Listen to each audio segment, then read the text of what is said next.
Hi, and welcome to another edition of Forbes 2 on 2. I'm Aaron Perlut from Elasticity. And I'm Jason Falls from Social Media Explorer.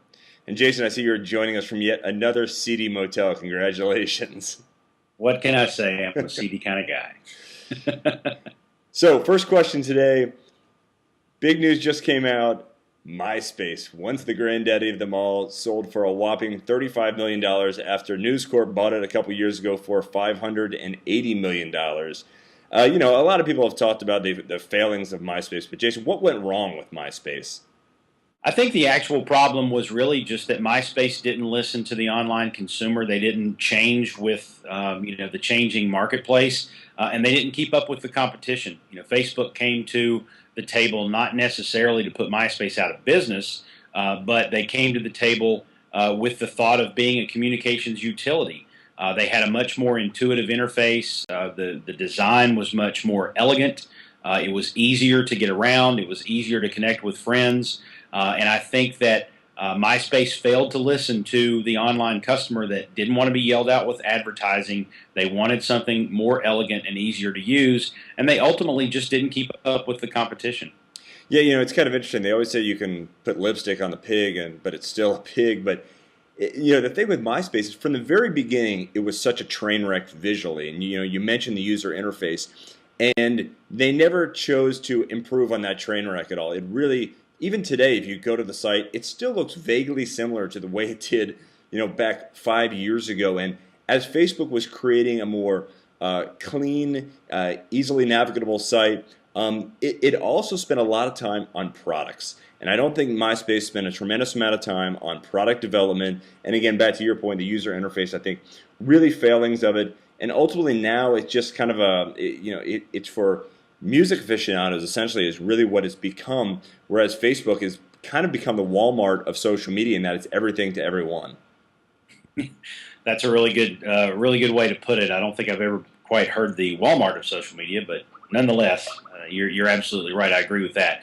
Okay, second topic today, a court ruling recently in Georgia found that Paul Sayak, who's the founder and former CEO of Think Resources, was absolutely in the right in suing for libel and damage for an anonymous former employee who had gotten onto a message board or a website and anonymously referred to Mr. Sayak in unpleasant and damaging references to him. Basically, the person logged on to an anonymous website and accused Mr. Sayak and his company of actually violations of the U.S. Labor Department.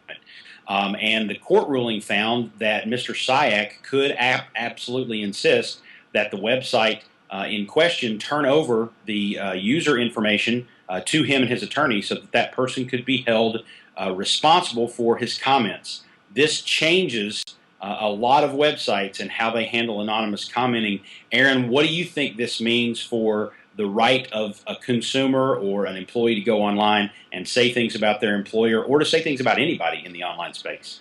Well, there was two really interesting aspects of this for me. One is that there has typically been a kind of uncomfortable marriage between the legal entity and the public relation entity of any organization.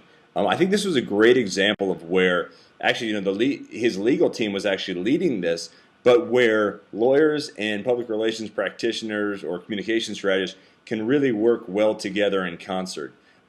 The other thing that was kind of interesting to me is that this was a direct attack, on an individual, on his character, whereas a lot of times there's been questions about parody and whether parody violates some kind of online legal statute, and it does not because it's actually upheld under First Amendment rights.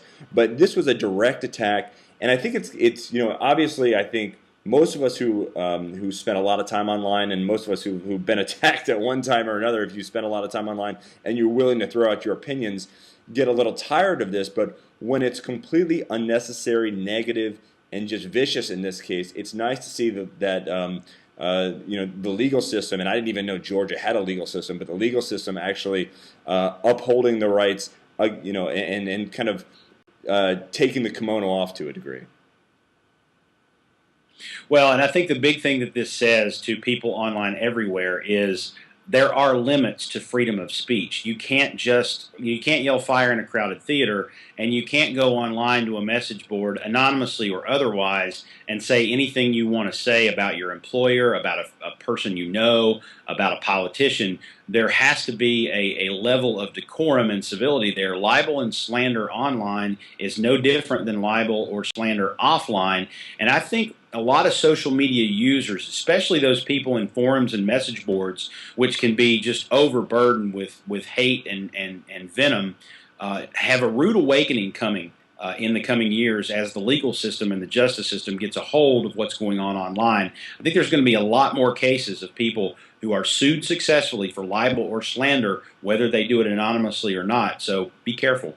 Yeah, and I know there's actually, some communication strategies that are predicated upon going out and finding content and commenting on that content. So it is going to be interesting to see how how this court ruling has an impact strategically for communicators moving forward. And it's also important to know that while I've never yelled fire in a theater, I have stood up and yelled poopy pants. So I don't know if there's any connotation there whatsoever, but I just thought I'd throw that out regardless. I don't think you'll get sued for that, but I think the comment about me being in seedy hotels, I'm going to turn over to my attorney. This has been another edition of Forbes 2 on 2. Thanks for joining us. I'm Aaron Perlut from Elasticity. And I'm Jason Falls from Social Media Explorer. Quit hanging out in seedy motels, Jason. Peace out, baby. Yeah. Poopy pants.